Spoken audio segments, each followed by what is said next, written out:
The opposition NDC is claiming ownership of the governing MPP's one district, one factory policy.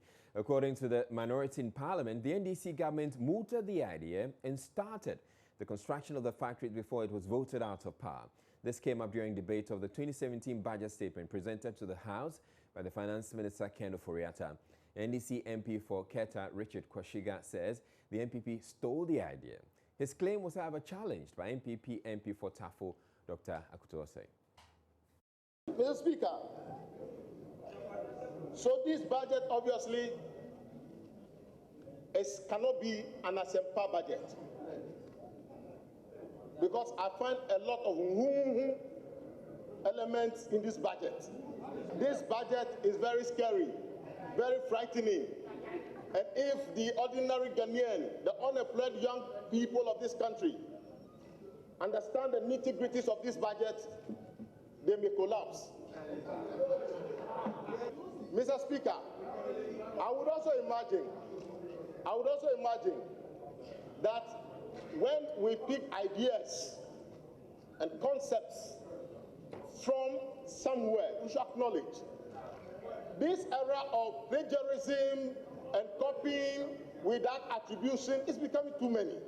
The idea of one district, one factory is a project of the NDC-led administration.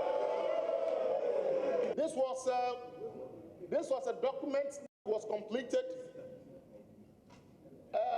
in the earlier life of the current minority leader when he was trade minister.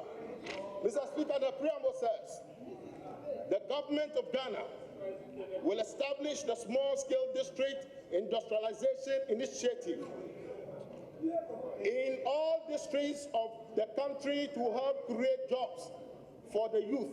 An average of 47 MMDAs will benefit from the implementation scheme every year until all 216 MMDAs have established their flagship SSDIIPP projects.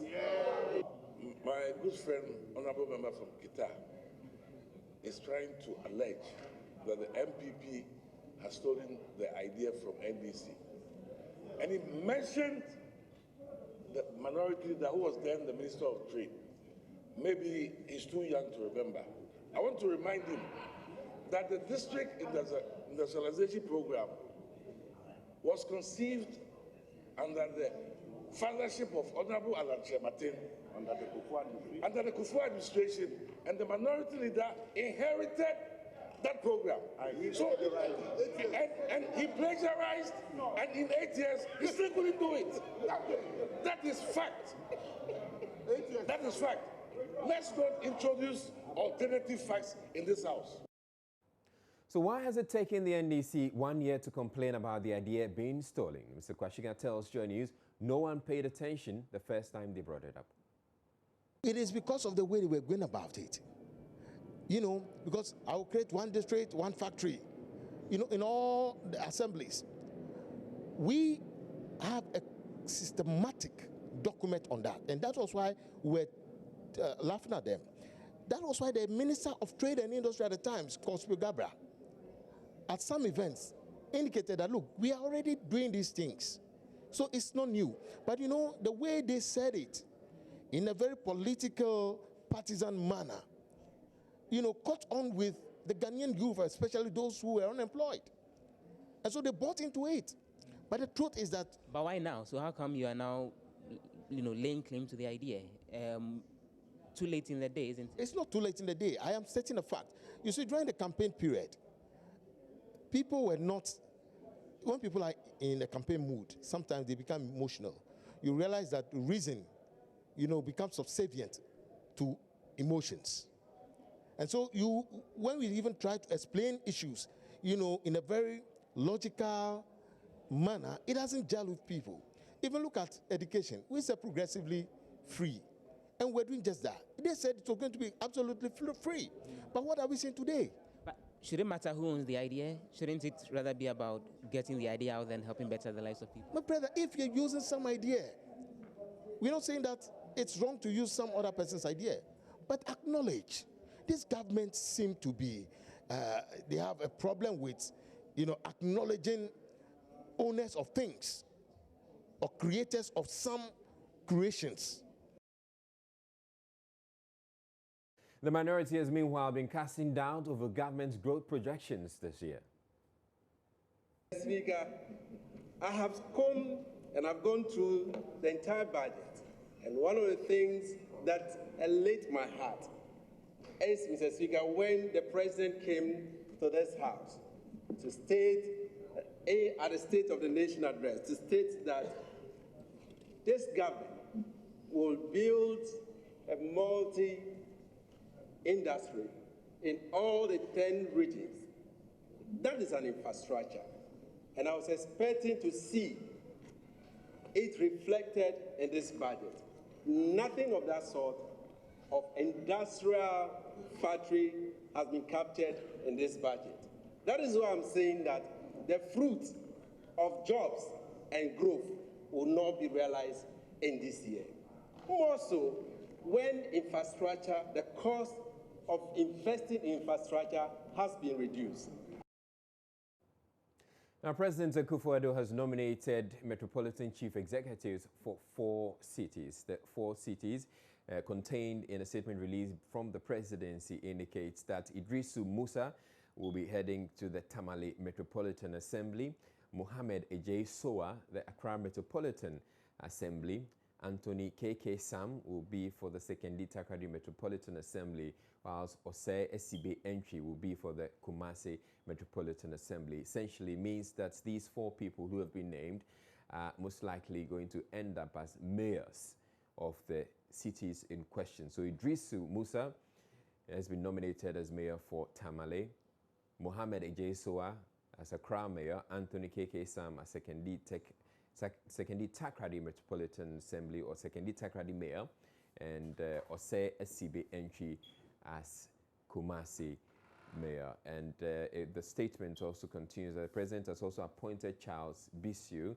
subject to consultation with the Council of State, as a presidential staffer. And the statement is signed by Eugene Ahin, Director of Communications at the presidency. In a related development, the leadership of the Kumasi Metropolitan Assembly is optimistic the new Local Governance Act 2016 will discourage misuse and misapplication of public funds at the assembly level. Perception of corruption and wrongful use of funds at the district assembly level had often created a rift between chief executives and members of the General Assembly. Presiding member of the KMA, Abraham Bwedi, believes the new Local Governance Act 2016 will bridge that gap. Kwesi Debra reports. Local Governance Act 2016, Act 936, passed last year, was amended this year to consolidate the existing laws governing the local government system. It removes the inconsistencies and contradiction which before plagued the previous legislations. KMA presiding member Abraham Bwedi is hopeful the new act will address many shortfalls in the local governance system. The assembly deals with the finances most. We always deal with the finances. Or when we are having contract with our clients, and when we are talking about assembly to purchasing other services and other things, it all deal with the finances. We should know when and where that we should use this money. Normally, when it comes to finances, it's few of us who have even tried to get information about the act, that we should even contest with some of the administrators, the ex-official members, because they have more information about this. So we suggest when we are going to learn about the Act 462, now change to the 936, it's possible that we have to collaborate with the financial act. That one will help us when we are preparing our budget, when we are having contract with others. At least we have more knowledge. It won't be difficult for the assembly to do that. It will even enlighten the assembly members when and where the administration have right to do this before it will come to the assembly, or the assembly have right to do that before the administration takes over. So this will even enlighten the assembly members. I think it's the best. But Regional Minister Simon Osei-Mensah warns members to eschew rumor mongering to complement existing good practices at the assembly level. If you want facts and clarification on any issue, please contact the appropriate quarters and refrain from using the media to peddle rumors and carry out untruth to the public. This situation has a tendency to erode the confidence the public has in the Assembly and create credibility issues in the August House. And I Reporting for Joy News, Kwesi Debra. President Akufo-Addo says his government is committed to a well-fed, properly clothed and motivated armed forces, as that is the only way the army can defend the territorial integrity of the country. Addressing the 2016 West African Soldiers' social activities at the Burma camp in Accra, the president announced an increase in the peacekeeping allowance by $4 to $35 a day.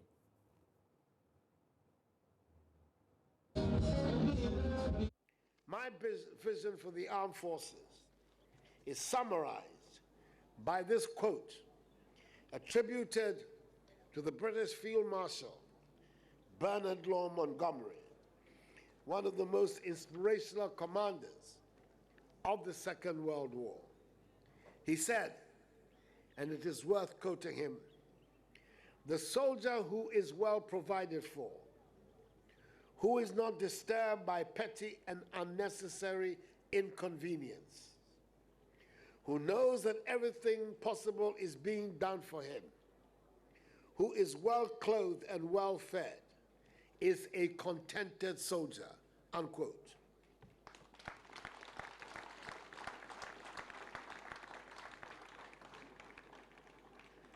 Achieving such a state of affairs for the officers, men and women of the armed forces, is going to be the focus of my government. That all military personnel who embark on peacekeeping missions will receive their allowances on tour and not when they arrive in Ghana after the completion of their duty tour.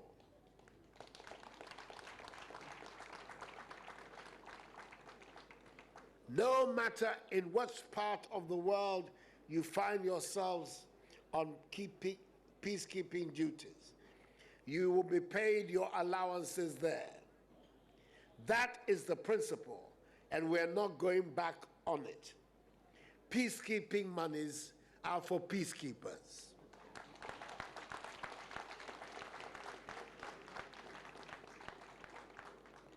In furtherance of our commitment to improving your welfare, my administration, in fulfillment of a manifesto pledge, has increased the peacekeeping allowance effective January 2017 from 31 United States dollars to 35 United States dollars.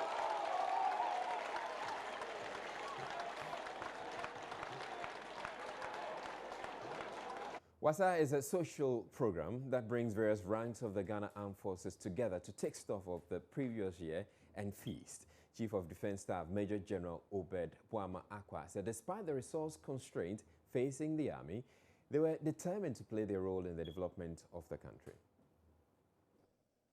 In taking stock of our activities for the year 2016, as indeed in other years, we can sum it all up in one phrase: operational overstretch against resource constraints. That, however, has not deterred us from accomplishing our core mandates of protecting by land, sea, and air the territorial integrity and sovereignty of Ghana against internal and external aggression. In carrying out this mission, we contribute to the transformation of the nature of the economy, to accelerate growth, and also help reduce poverty. Over the past year, we persevered in our efforts at optimally deploying our human resource in such a manner as to achieve these objectives. Watching Joy News when we're taking a break, but still to come in the bulletin, the giant-slaying hairdresser MP who was ridiculed for a delivery of the president's address on Independence Day says she plans to stage a comeback with better delivery very soon. By April, I will flow.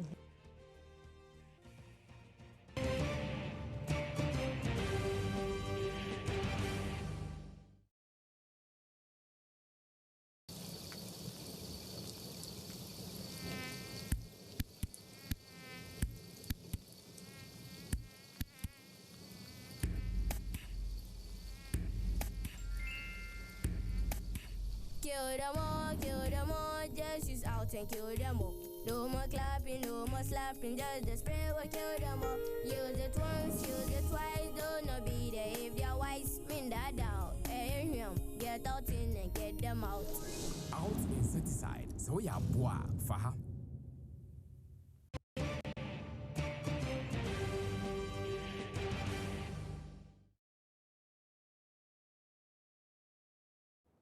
The Ghana Highways Authority is giving itself 1 week to seal the gaping hole which is emerged in one of the lanes of the Achimota overhead. Joy News on Thursday discovered pieces of concrete were falling from the upper tier of the overhead onto the lanes below, a potential danger to motorists and pedestrians alike. The report prompted a visit by the sector minister to the overhead on Friday, and Joy News' Maxwell Agbagba went along. The damaged section had been cordoned off Friday morning, barely 24 hours after the Joy News report.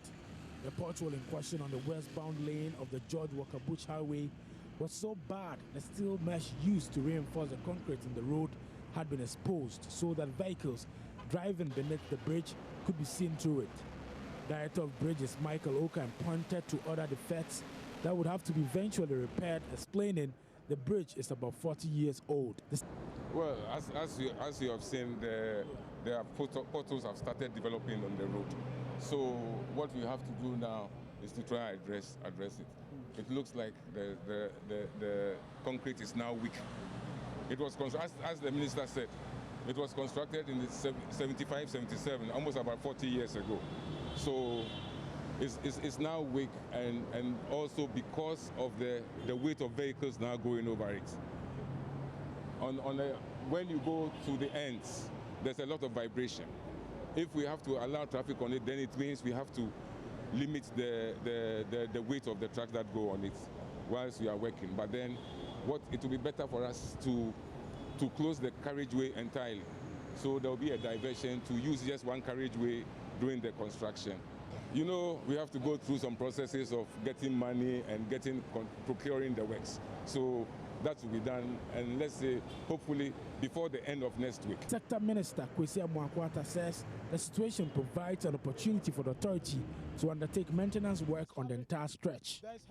And we have also observed that it's affecting other areas of the bridge.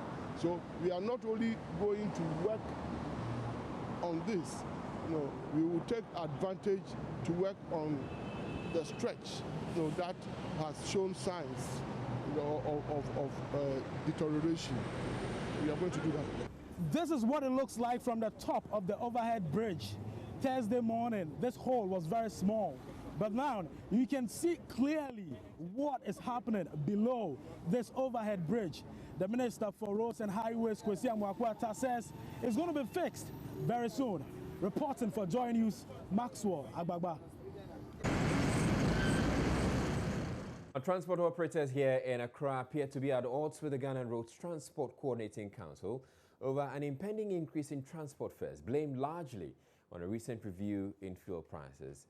Whilst the local transport unions are threatening to start charging the new fares come Monday, the GRTCC says any such increases would be legal. But even as the council pleads for more time to widely consult on a possible review, Joy News' Jennifer Kwama reports a section of drivers are said to have introduced their own fares already. According to non-unionized taxi and trotro drivers, the increase in fuel prices has forced them to up their fares. As a taxi driver, now that the fuel prices have increased, I also start increasing my fares from today. According to non-unionized taxi and trotro drivers, the increase in fuel prices has forced them to up their fares. This is a move that has angered the unionized commercial drivers because they have maintained their fares in spite of the increment. Transport fares we haven't increased our fares. In fact, it's really worrying our business here. So we are begging the government to intervene. The fuel prices have increased, but we haven't increased our prices. So if government can step in, it will really help us. Right now, We are running our businesses at a loss. Now, many people are losing interest in being drivers. Interest being free,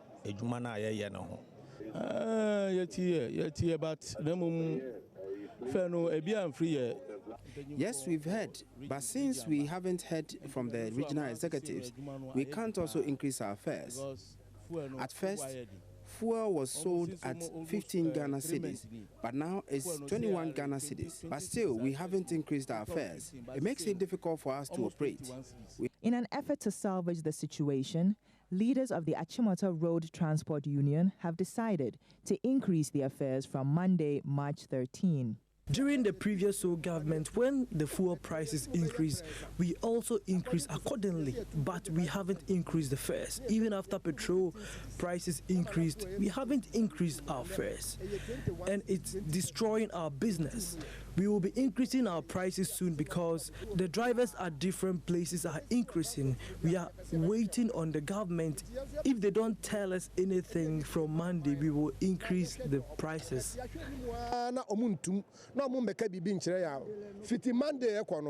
Secretary of the Ghana Road Transport Coordinating Council, Kwesi Kwache, is appealing to the transport unions to wait for the larger body to announce the approved fares by the end of the month. It's unfortunate because where has been their source of information previously? You know that there's a body that works on it. So if the body has not come out and you are saying that if you don't hear anything, you go your way, is that going to be the trend? If the taxes are increased tomorrow, would they go out and increase the fares themselves, or they will still rely on the same body to work on all issues? We are only pleading with them that, yes, we know the review has delayed, but we should also have some restraints so that we'll come out with approved fares that nobody will call me to ask me whether I've increased or I've not increased. So we will only appeal to all the operators. Some of the people who have increased are not actually floating, but we are appealing to the conscience of all transport operators to call their members to order. For Joy News, Jennifer Kwamwa. The Tema Regional Police Command says it will continue to hold a taxi driver who poured acid on his girlfriend until he is processed for court on Monday. Richmond Amano reportedly poured acid on his 21-year-old girlfriend, Martha Friye, when she threatened to end her year-long relationship with him. Martha Friye, who is currently receiving treatment at the Tema General Hospital, is demanding justice for the heinous crime. Joy News' Matilda Vamaga has more. That incident, which happened at Old Ningo in the Greater Accra region, was triggered when the victim, Martha Friye, decided to end what she described as an abusive relationship with her taxi driver boyfriend, Richmond Amano. Martha left her Kumasi home for Accra to seek greener pastures a year ago. She met Richmond Amano, a taxi driver, and moved in with him. They lived together in a single room in New Ningo in the Ningo Pram district of the Greater Accra region. The victim decided to end her abusive relationship with her boyfriend a day before the acid bath. Martha narrates her ordeal on her hospital bed. Bueno, odikain from so kwakokumi. Okwakokumi. Na mitumi Jimmy ho dwane. Boy no oyo den. Me guy. Oyo guy. Nti me Jimmy ho dwane bae na me frɛ mama ka che na mama say me frɛ ne chen. He is my boyfriend. I have known him for a year now. We have always lived together. I have suffered a lot of abuse in his hands over the last few months. I told him I no longer wanted to be in the relationship. Then son no ye or you be your type boana say kaka krasi ntema na otwesi kan ni seasons ntina me ne me no work kan wa lucky baby I mean timi bie. He tried strangling me in his taxi. It was good Samaritans who came that evening to rescue me. I ran back to our home where I spent the night with our landlady. Martha was not the only person who suffered burns. Her landlady, in whose room she slept that fateful night, and her grandson also suffered some burns. Though her face was spared in the acid bath, her breast and chest were affected. Head of Surgical Unit at the Tema General Hospital, Dr. Francis Kaiko, explains further. Chest wall, that's the upper chest, the breast, and then the neck area. Yeah, but there were superficial burns. But her condition is very stable. She's not too bad now. Okay. And then she'll be admitted a couple of days. We'll do the dressing for some time. And then she may be referred to the plastic surgeons, depending on how the wound fares. Except that the breast area was bent, so I'm not quite sure what is happening to the nipple now, because we have to wait a little bit to see whether that area is really bent. But meanwhile, the suspect, Raymond Amano, is currently in police custody. The Tema Regional Police Command says it will hold him until he is processed for court on Monday. ASP Juliana Obeng speaks for the police. The suspect, Richmond Amano, is presently in police custody. The regional commander has directed that he be brought to the regional headquarters so we can have further interrogation, and then as a follow-up, we have invited the landlady and then a little boy who were all in the room at the time of incident for us to take the statement. But I think that the rules are that 48 hours you should be granted bail, and so we'll still work within that. If for any reason we think that that cannot be done, we would go to court to seek the appropriate clearance so that we can hold him in police custody for further investigations to continue. Meanwhile, Martha is seeking public support to cater for her medical bills. Matilda Humaga for Joy News, Accra. Watching Joy News Prime, we're taking a break after which we'll bring you business. But still to come, Senior Minister Osafo Mafo says the MPP has done fairly well in fulfilling the promises it made during the 2016 campaign, contrary to claims by its critics. Understand, or I don't understand, but I think you don't. We are fighting an election that is based on a 4-year cycle. And I made promises in a manifesto, which was used to fight the election. And that manifesto was my manifesto for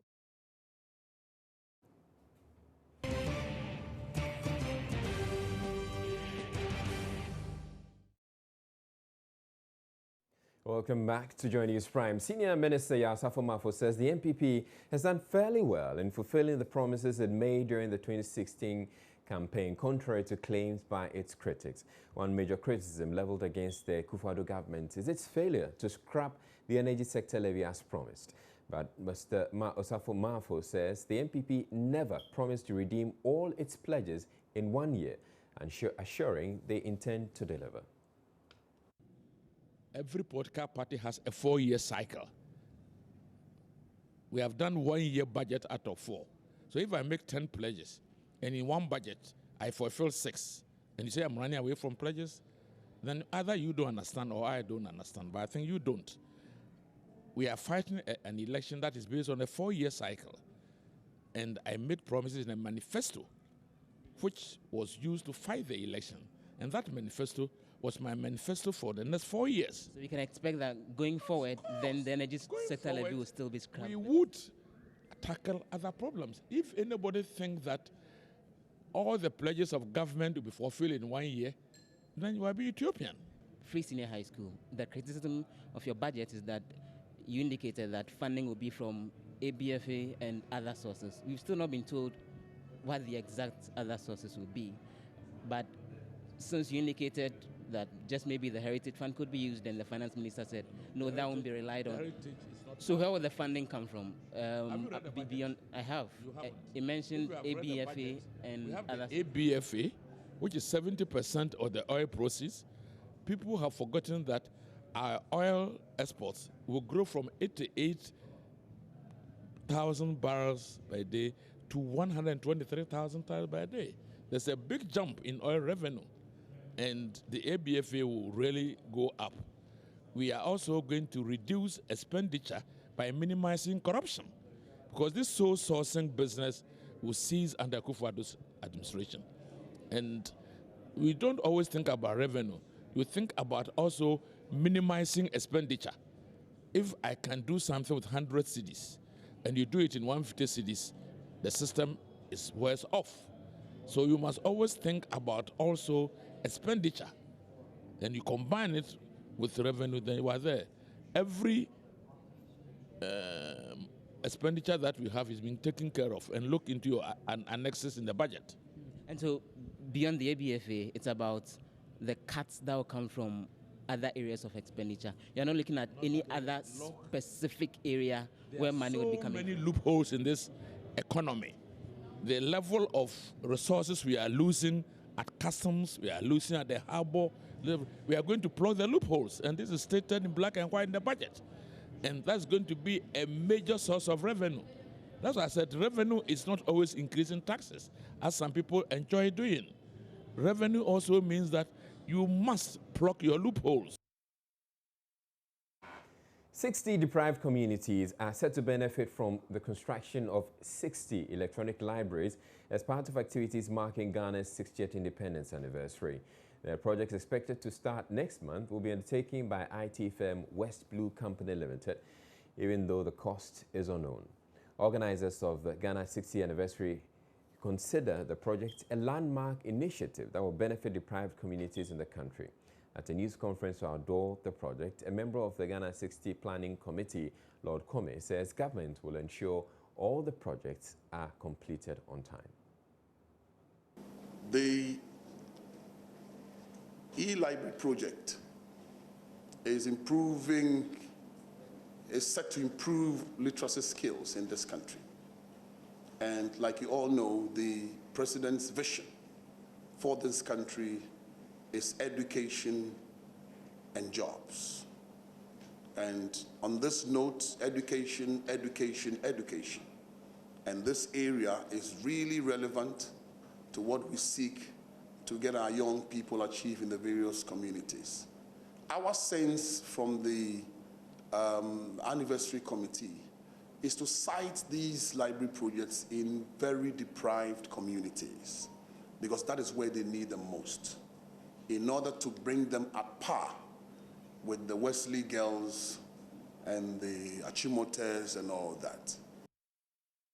Chief Executive of West Blue, Valentina Minka, considers their involvement in the project as a social responsibility call. She says the company is committed to improving education standards in the country. We are very passionate about the role of information, communication, and technology plays in our society, and believe that the Ghana at 60 library program will ensure that the marginalized groups in the selected areas are empowered with knowledge to participate fully and actively in society. With access to information and technology in their local communities, not only will community members be able to better communicate, but our girls will learn to embrace their femininity whilst being strong. Our boys, mighty and constructive. Our youth to dream big, complemented by sound life plans. The adults and elderly will not be left out, especially the BBCs, born before computers.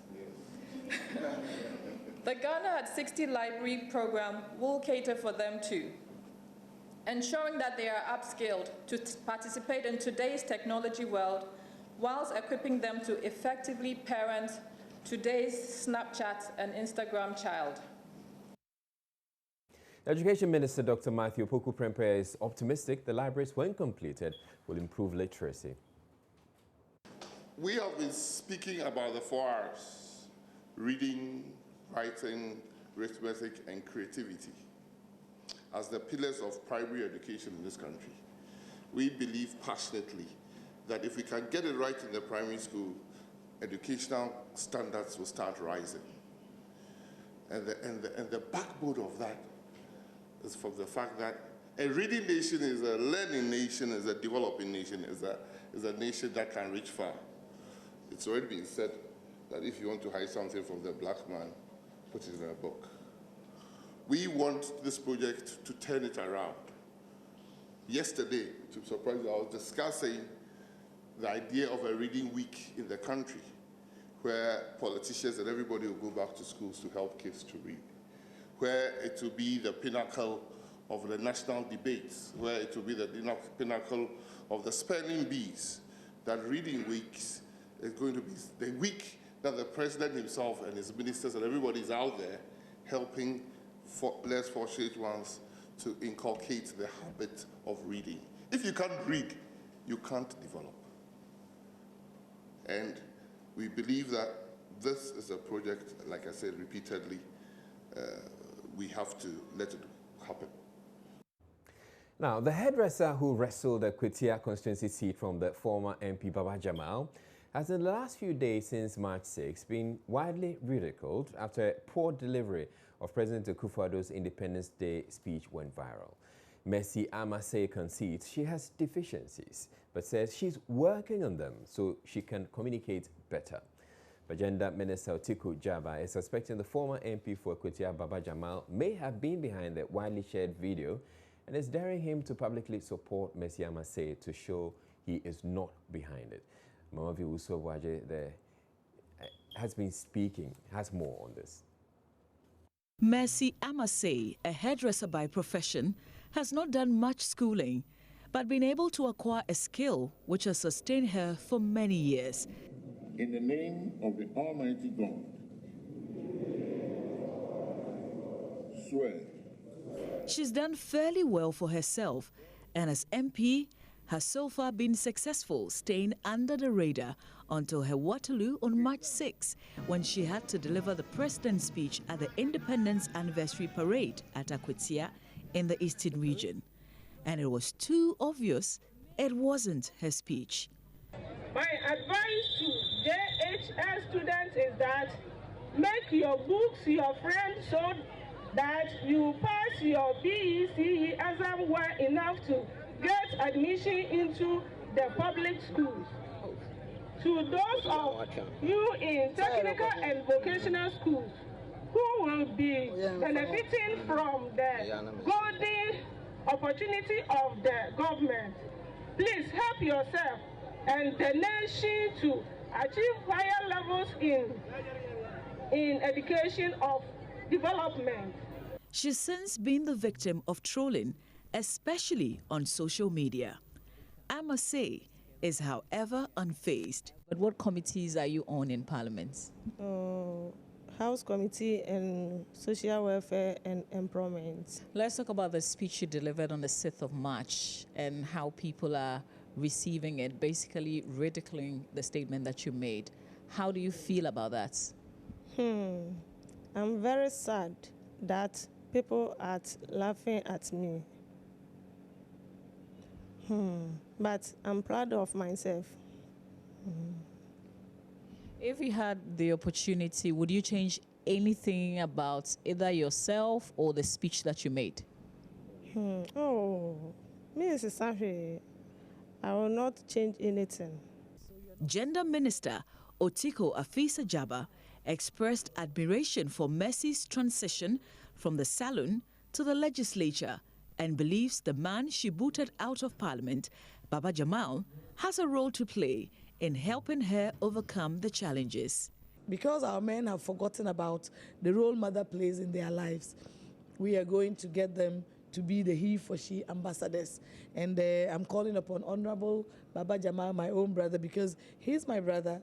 I don't want Akwetia and other people to think that he is behind Honorable Amase ridicule in the media and all over the place.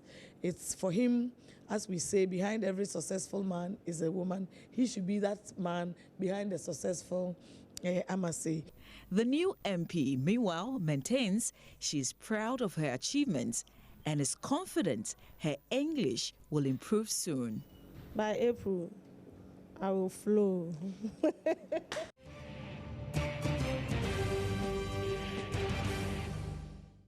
Ghana Highway Authority gives itself 1 week to fix dangerous pothole on westbound lane of Achimota overhead, barely 24 hours after Joy News report on the damage. In business, government injects about $50 million capital to revamp the Venture Fund Management Trust to support small-scale industries and distressed businesses so they can bounce back.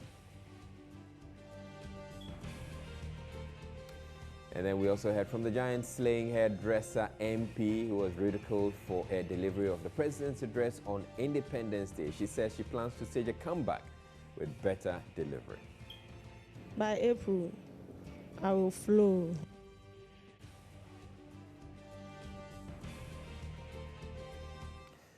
Now, Ghana imports between 70 and 80 trucks of fresh tomatoes daily from Burkina Faso and Niger in the lean season, which falls between December and May every year. It costs over 60,000 Ghana cedis to acquire the CFA francs equivalent to procure such quantity. The Ghana National Tomato Traders and Importers Association says that development contributes to high cost of tomato on the local market. Each truck loads between 100 and 110 boxes, but the disparity in its sizes poses a lot of challenges to the tomato industry. Prince Appiah has been exploring the trend.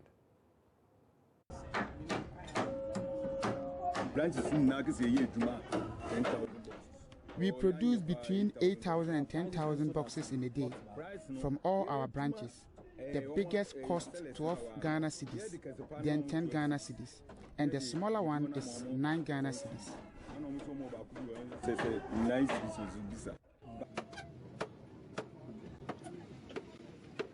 The tomato boxes are in 3 sizes: 21 by 20, 22 by 21, and 23 by 21.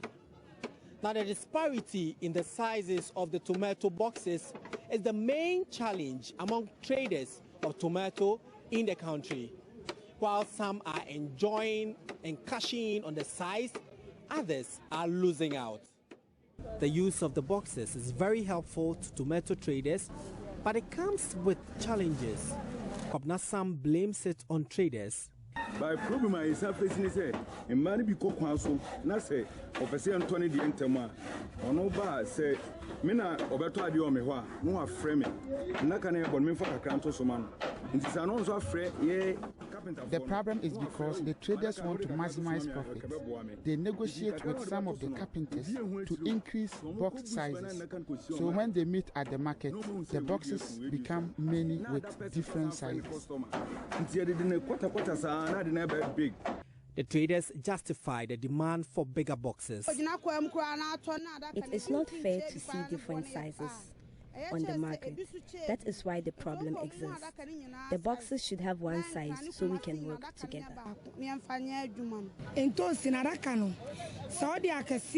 If you go to Burkina Faso with the bigger boxes, they will sell to you. But when you go with smaller boxes, the farmer will not sell to you unless the tomato is in abundance. That is why we do bigger ones. The disincentive created by the disparity in box sizes extends beyond carpenters to tomato truck drivers. Isha Kansoa is spokesperson for the Tomato Truck Drivers Association. When you carry the big boxes, a lot of problems like your tire blast, a lot of accidents, because instead of the car to move faster, it can move. So it creates a lot of problems for us. And at times you see the car, instead of him taking maybe 14 hours drive, it takes him 20 hours. So you won't reach at the market at the appropriate time. Earlier this year, the Ghana National Tomato Traders and Importers Association met to adopt a standardized box for trade. Eric Osei-Tufo is chairman. For instance, Makola, Bantama, Bode, about two trucks offload tomatoes daily in Makola, or 6 trucks, let's assume. If one box is bigger than the other, at the end of the day, there will be a marketing problem because each and every one wants the bigger one. So the one who will use the smaller one At the end of the day, all his or her tomato will be lying down without any market. Leadership explains measures will be introduced to punish those who breach the directive. Stella Theresa Amachi-Fiawocho is the Deputy General Secretary of the Tomato Traders and Wholesalers Association. She says this initiative cannot hold. It won't help. The price from the market, the transportation, they won't change it. What they are demanding from you, you will pay. Expenses on the road, one box will cost about 450. So if you check all those things, you take the small one, you will lose. Kwabna Sam, the carpenter, is in a fix because he has many slabs of wood at his workshop, but at a loss as to which box size to produce. Prince Apia reporting. Staying in Kumasi, police have arrested a 27-year-old man believed to have played a major role in the assault of a taxi driver leading to his death at Nima in Kumasi. The taxi driver, Wudu Ibrahim, had accidentally knocked down a motor rider who was treated and discharged same day at the Minsha hospital. But the mob pursued him to a gas filling station and subjected him to severe beating until he became unconscious. The assault was widely condemned after mobile phone footage of it went viral on social media. Ashanti Region Police PRO ASP Yanketia Ebwa says the police are working hard to get other culprits. On the 8th January 2017, a taxi driver, one Awudu Ibrahim Elias Bebrebe, was beaten to death by a mob because of a traffic offense. The police has made a headway. One suspect has been arrested. He's helping in our investigation. There are more in line to be arrested. So details of this arrest for the time being will not be given. But that is the police is making a headway. Now, the city has recorded a number of mob justice incidents, and the police are vowing to deal with all those who involve themselves in such incidents. Even the taxi driver had killed somebody with his own hands. Nobody has the right to lynch him. There are laws in the country. So under such circumstances, relatives, sympathizers should rather report the suspect to the police. How much more traffic offense? And sadly, to the man, understand, just got up after the crash, the accident. It's very, very unfortunate, but I'm pleading with our youth to always, and everybody in the Ashanti region, in particular in Ghana as a whole, to always follow due process whenever one is aggrieved. Else, when you are arrested for murdering somebody, for harming somebody, taking the laws into your own hands, the law will deal drastically with you no matter your position. Chief Executive of the Mental Health Authority, Dr. Kwesi Osei, says the authority has developed a plan aimed at reducing instances of suicide in the country, but requires funding to execute it. This comes in the wake of recent suspected cases of suicide, about 3 reported in the past 2 weeks. Dr. Osei spoke to Joy News on the sidelines of a stakeholders forum organized by the Nyaho Clinic on improving healthcare in Ghana. There's more in this report. The forum brought together health service providers within Ghana and across the globe. It aims at providing a platform for idea sharing on how health organizations can consistently provide quality service to patients. Addressing the forum on the situation at the stroke unit of the Kolebu Teaching Hospital, consultant neurologist Dr. Albert Akpalu urged health organizations to put in place a discharge plan for patients. Communication is very important. Continence. So these were the 4 key basic skills that we decided to change. Then we moved on to more advanced stroke prevention, functional independence, mood, and then very important thing, discharge planning. We are very bad at discharge planning. So we usually have a ward round. Friday, I want to go away for a funeral. I said, okay, clear the ward, everybody go home. Nobody has prepared the patient where they are going to go to next, what is going to happen. So discharge planning for us is a very important key to improving quality of our healthcare. So, Deputy Director at the Royal Liverpool Hospital, Professor Apan Guha, called on doctors and nurses to be guided by the interests of patients as they attend to them. It's impossible to achieve that degree of lack of uniform practice and procedures. But as you begin to give up that autonomy, and we have done that in the UK, and it was very painful and very hard, if I'm being very honest, but what we are gradually achieving is this sense of collective autonomy and collective responsibility, where all of us are actually focused on the same outcome, which is how our patients are going to be safer and how our quality of what we do from an organizational point of view is better. And it is evidence-based, so it does work. The role of the National Health Insurance Authority was discussed at the forum.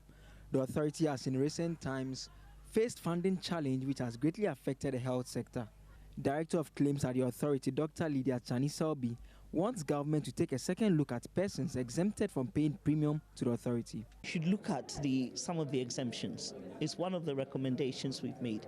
We need to look at the exemptions again. If 70% of the membership pay no premium, and then the levy that is being collected is not enough, something has to give somewhere. You can only spend what you have, and our revenue is less than what we have to pay to the hospitals for claims. So one of the two, either the revenue has to go up or what we spend has to come down. It's like balancing your budget at home. On mental health, Dr. Akwesi Osei, who heads the Mental Health Authority, is of the view passage of the legislative instrument regulating the Mental Health Act will compel government to finance mental health. Now we don't have the funding. In fact, all our funding is coming from our development partners, DFID. But the government itself has not given us funding, mental health funding. Beyond paying our salaries, we really don't have any funding. So we want to use this medium to say that please, the government must give attention to mental health care. Pass the enabling legislation, LI, provide the funding. Then you'll be able to resolve all these issues. Similar workshops are expected to be organized in different parts of the country in the coming week. In a related development, Minister for Gender, Children and Social Protection Otiku Efisa Jaba is urging parents to pay close attention to their children so they could detect any emotional red flags that may come up in their lives. She told the AM show's Mama Viosu Abuaje she was saddened by recent news of suicides at the Kwame Nkrumah University of Science and Technology as well as the University of Ghana, and is therefore asking working parents especially to engage their young adults and hear them out as often as possible. That is sad because no parent wants to bury their child. And I always feel that this could be happening to me. Increasingly, mothers are working. The family has moved away from the extended home. So that safety net is no longer there. So you're not aware of the differences in your child, what is happening. So this is a call for all parents, fathers and mothers, to pay close attention to the moods of your children. And children, talk to mom, talk to dad when the walls are closing in. For all of us, the walls closing at any given day.